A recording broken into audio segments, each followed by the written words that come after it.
حضرت مفتی شاہد صاحب شیخ الحدیث جامع مسجد امروہہ، ہم حضرت کا بڑے ہی پرتپاک اور پرزول الفاظ میں استقبال کرتے ہیں اور آپ کا تہہ دل سے شکریہ ادا کرتے ہیں کہ آپ نے ہماری اس انجمن میں شرکت فرمائی۔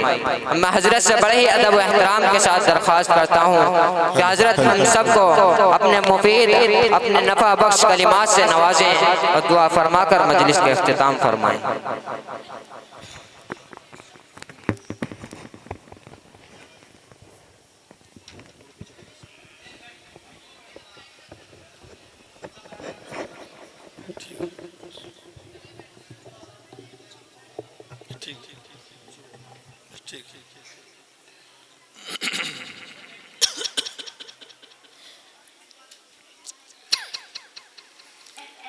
بسم اللہ الرحمن الرحیم۔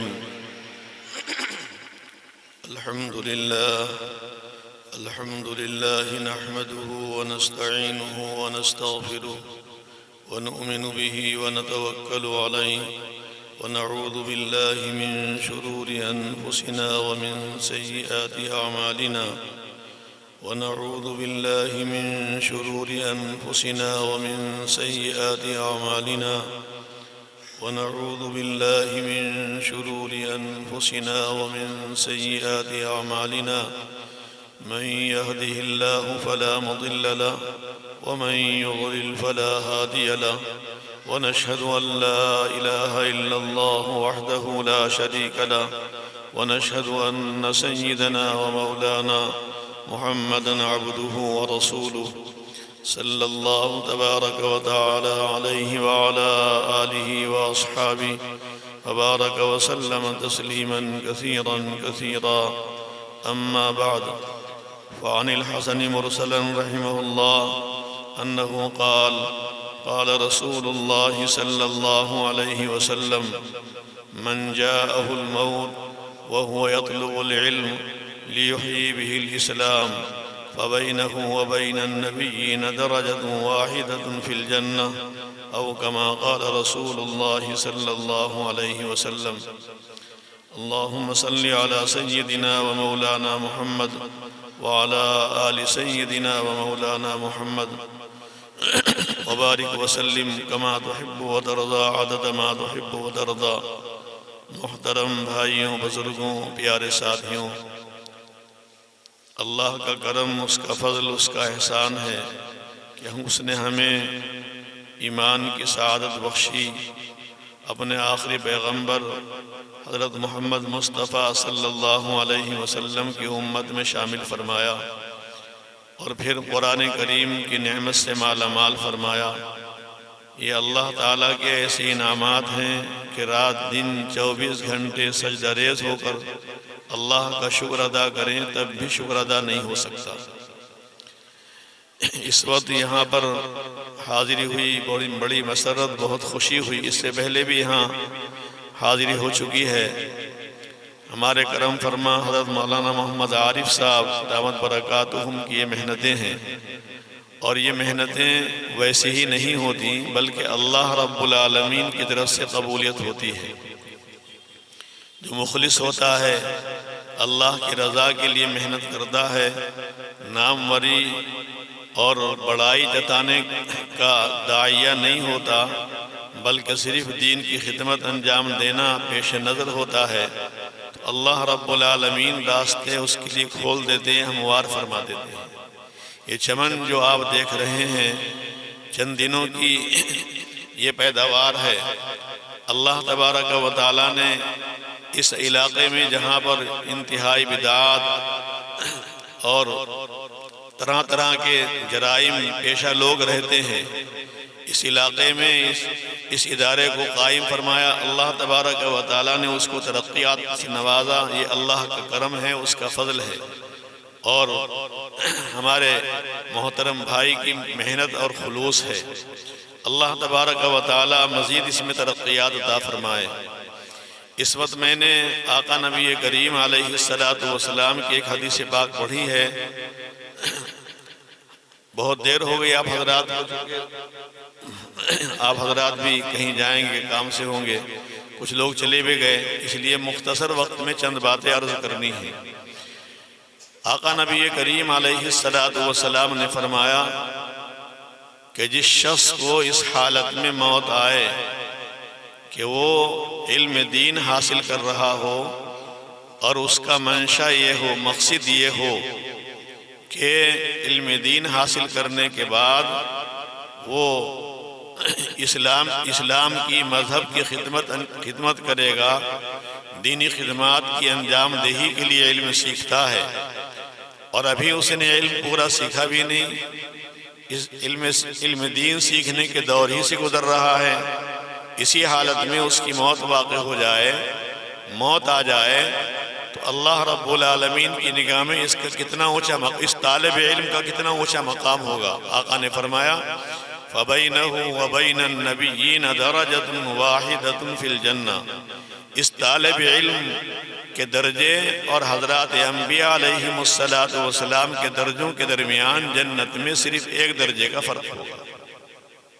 طالب علم کا حال ہے یہ، جو طلبہ پیدا کرتے ہیں، مدارس قائم کرتے ہیں اور یہ ماحول تیار کرتے ہیں، رات دن کی تگ و دو محنت کا منشا ہی یہ ہوتا ہے کہ طلبہ علم دین سیکھیں، اس کی اشاعت کریں، اس کی تبلیغ کریں، ترویج کریں، اشاعت میں لگیں، تو ان کا کتنا اونچا مقام ہے، اس سے اندازہ کر سکتے ہیں۔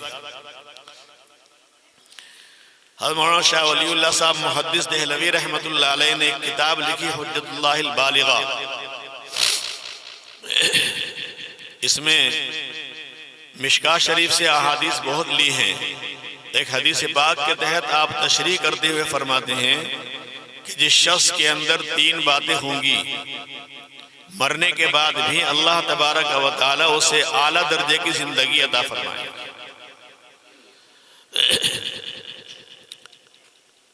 پہلی صفت یہ ہے کہ وہ علم دین حاصل کرے اللہ کو راضی کرنے کے لیے، یہ پہلی صفت ہے، اللہ کو راضی کرنے کے لیے علم دین سیکھے۔ اور دوسری صفت ہے اس علم دین کو حاصل کرنے کے بعد اس کے مطابق عمل پیرا ہو، جو سیکھا ہے اس کے مطابق اس کی زندگی ہو، یہ دوسری چیز ہے۔ اور تیسری چیز یہ ہے کہ تا زندگی، تا دم حیات، مرنے تک یہ دین کی اشاعت میں لگ جائے، دین کو پھیلانے میں، اسلام کو پھیلانے میں، تعلیم دین کو عام کرنے میں لگ جائے، اور اسی حالت میں اس کی وفات ہو جائے۔ یہ 3 صفات ہیں۔ آپ فرماتے ہیں کہ ایسے شخص کو مرنے کے بعد اللہ تبارک و تعالی فرشتوں میں شامل فرما دیتے ہیں۔ دو قسم کے فرشتے اللہ نے بنائے ہیں، فرشتے بہت سارے ہیں جن کی تعداد صرف اللہ کو معلوم ہے۔ ایک تو ملائے اعلیٰ کے فرشتے ہیں، اوپر والے عالم کے فرشتے، ایک ملائے اسفل کے فرشتے ہیں۔ ملائے اسفل کے فرشتوں کی ذمہ داریاں اللہ کی مخلوق کی خدمات انجام دینا ہے۔ بعض روایات میں آتا ہے کہ ایک آدمی کے ساتھ 20 فرشتے رہتے ہیں۔ ایک آدمی کی حفاظت کے لیے اللہ رب العالمین نے 20 فرشتوں کو متعین کیا ہے، کتنی بڑی تعداد ہے۔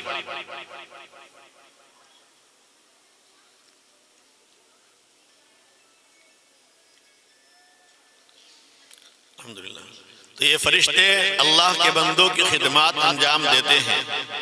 آپ نے فرمایا یہ شخص جس کے اندر 3 وصف تھے، 3 صفات تھیں، اللہ کی رضا کے لیے علم سیکھنا، اس کے مطابق عمل کرنا، پھر اس کی اشاعت میں لگ جانا، آپ نے فرمایا یہ شخص مرنے کے بعد اللہ کے حکم سے ملائے اسفل کے فرشتوں میں شامل ہو جاتا ہے۔ ملائے اسفل کے فرشتے جو خدمات انجام دیتے ہیں، اللہ کی مخلوق کی خدمات انجام دیتے ہیں، وہی خدمات اس کے سپرد کی جاتی ہیں۔ معلوم ہوتا ہے کہ شخص مرنے کے بعد بھی زندہ رہتا ہے، اللہ کے محبوب فرشتوں میں شامل ہوتا ہے۔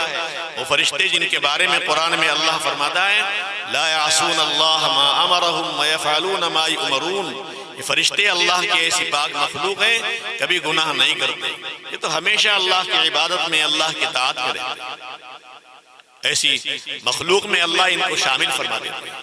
اس لیے ہمارے مدرسے میں آنا، مدرسے میں پڑھنا اور علم دین سیکھنا یہ اللہ کی توفیق سے بہت بڑا اونچا مقام ہے، اس کی قدر کرنی ہے۔ اور پھر انجمن کے ذریعے معافی ضمیر کو ادائیگی کا طریقہ سیکھنا یہ بھی بنیادی مقصد ہے۔ اصل دین کا مقصد دین سیکھنے کا مقصد اشاعت دین ہے، دین کو پھیلانا ہے۔ جہاں پر اشاعت کے لیے بہت سارے اسباب ہیں، بہت سارے طریقے ہیں، وہیں پر ایک طریق خطابت ہے، تقریر کرنا ہے۔ اور تقریر کرنا خطابت کا عمل کا مشق سے آتا ہے، محنت سے آتا ہے، یاد کرنے سے آتا ہے۔ زمانہ طالب علم میں طلبہ محنت کرتے ہیں، تقریروں کو یاد کرتے ہیں، اس انداز سیکھتے ہیں، تو اللہ تبارک و تعالی ایسا وقت ان کو عطا فرماتا ہے کہ جسے بڑے مقرر بن جاتے ہیں۔ اس لیے یہ انجمن کا پروگرام ماشاءاللہ اسی نہج کا ایک پروگرام تھا، اور ماشاءاللہ اس مدرسے میں اس انجمن کو قائم کر کے طلبہ کو اس لائق بنایا جا رہا ہے، تیار کیا جا رہا ہے کہ قوم کی خدمات انجام دیں، اشاعت دین کا کام کریں، اللہ کے دین کو جو سیکھا ہے وہ اللہ کے بندوں تک پہنچائیں، اسی راستے میں پہنچا سکتے ہیں۔ قرآن کریم میں اللہ تبارک و تعالیٰ نے خطابت کو اپنا انعام فرمایا، اللہ کی طرف سے بڑا انعام ہے۔ خلق الانسان علمہ البیان، اللہ نے انسان کو پیدا کیا اور اس کو بیان کرنے کا، تقریر کرنے کا انداز بھی سکھلایا۔ یہ اللہ نے سکھلایا، اللہ کا انعام ہے، اللہ کا احسان ہے۔ ہاں البتہ بیان کرنے میں، تقریر کرنے میں اور پیغام پہنچانے میں کچھ چیزیں ایسی ہو جاتی ہیں جس کی وجہ سے بیان کرنا مفید ہونے کے بجائے مضر ہو جاتا ہے۔ اس میں خاص طور پر تکبر، انانیت، بڑائی، ریاکاری، دکھاوا اور کسی کی تحقیر، یہ ایسی چیزیں ہیں کہ جس کی وجہ سے تقریر کرنا، خطاب کرنا بے معنی ہو جاتا ہے۔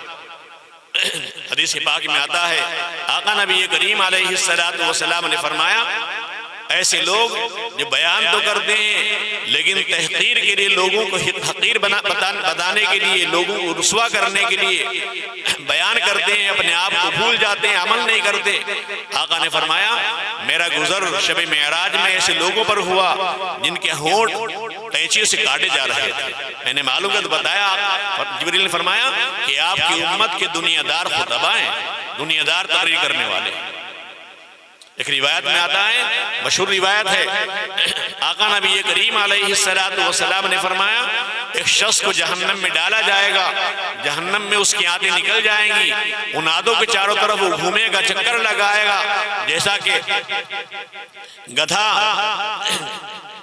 اپنے گدھا اور بیل چکی کے چاروں طرف گھومتا ہے۔ جہنمی جمع ہو جائیں گے کہ تو ہمیں اچھائی کی تعلیم دیتا تھا، تو یہاں کیسے آ گیا، تو برائی سے روکتا تھا۔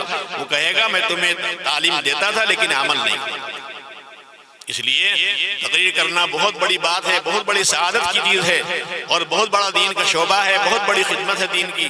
لیکن بھائیو، اس میں اس کا بھی لحاظ رکھنا ہے کہ وہ بین نہ ہو، تکبر گھمنڈ نہ ہو، انانیت نہ ہو، ریاکاری نہ ہو، دکھاوا نہ ہو، صرف اشاعت دین مقصد ہو، اللہ کے بندوں کی اصلاح مقصد ہو۔ انشاءاللہ بھرپور کامیابی ہوگی۔ اس پروگرام کو سن کر مجھے بہت خوشی ہوئی۔ اللہ تبارک و تعالی اور مزید ترقیات سے نوازے، خاص طور پر اس علاقے میں اللہ تبارک و تعالی اس مدرسے کے فیض کو جاری اور ساری فرمائے۔ یہ چند باتیں مختصر وقت میں بے ترتیب کہہ دی ہیں۔ اللہ تعالیٰ مجھے بھی سب لوگوں کو عمل کی توفیق عطا فرمائے، کہنے سننے کو قبول فرمائے، غلطی کو معاف فرمائے۔ وآخر دعوانا الحمدللہ رب العالمین۔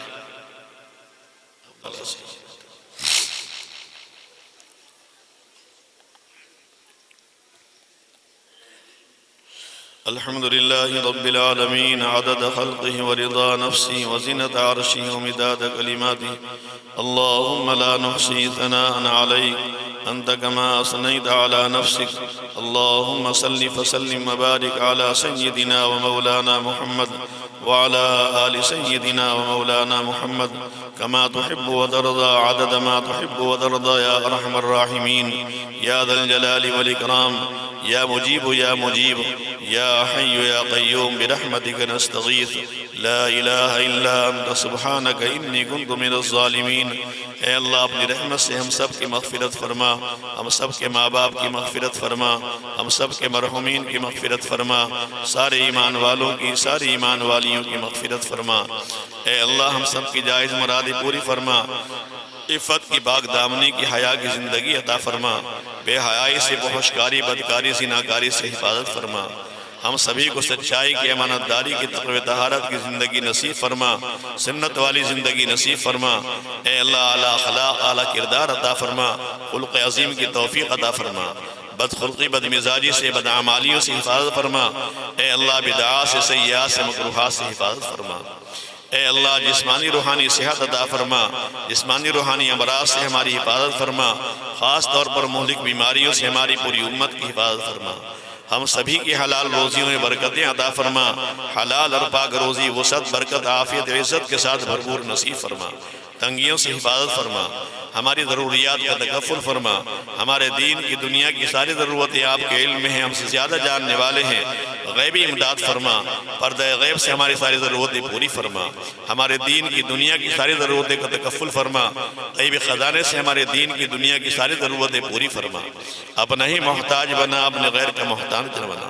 ہمیشہ کے لیے ایمان کامل استقامت عطا فرما، ہمیشہ باقی رہنے والی جنت کی لازوال نعمتیں مقدر فرما۔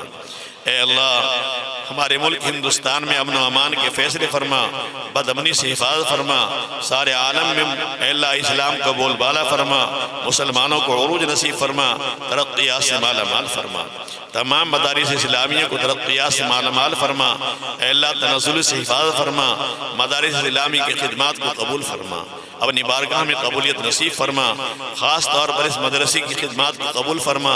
اے اللہ اس مدرسے کو مزید ترقیات سے مالا مال فرما، رکاوٹوں کو دور فرما، نظر بس سے حفاظت فرما، حاسدوں کے شر سے حفاظت فرما۔ اے اللہ برا چاہنے والوں کی برائیوں سے حفاظت فرما۔ جو لوگ ذمہ دار ہیں، پڑھانے والے ہیں، متعلقین ہیں، معاملین ہیں، محبت کرنے والے سبھی کو اپنی بارگاہ میں قبولیت نصیب فرما۔ اے اللہ اس مدرسے کے فیض کو عام اور تام فرما، علاقے کے لیے دور دراز کے لیے اللہ سبھی کے لیے اس کے فیض کو عام اور تام فرما، جاری اور ساری فرما، ہمیشہ کے لیے اس کے فیض کو جاری فرما، ہمیشہ کے لیے فیض کے جاری ہونے کے فیصلے فرما۔